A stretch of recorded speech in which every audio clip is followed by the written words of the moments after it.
Bravissimi. Adesso vorrei chiamare finalmente al centro del palco l'artefice di tutto questo. È ovvio. La maestra Luisa.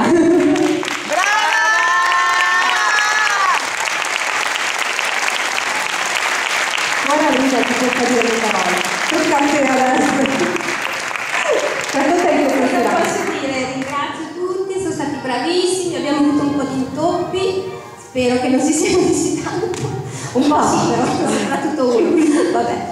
Ringrazio veramente tutti, ringrazio Daniela, ringrazio la mia amica che è venuta, che ogni saggio a aiutarmi con le bambine Eleonora, ringrazio tutti, mio marito che ha fatto anche il bigliettaio, i miei genitori, i miei figli, i miei bambini, tutti quanti. E grazie, spero che vi sia piaciuto, spero di vedervi l'anno prossimo.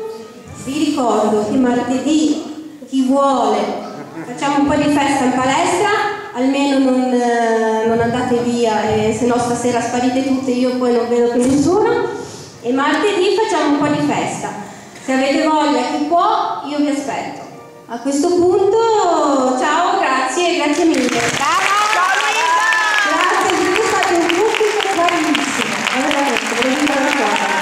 Grazie a tutti, grazie.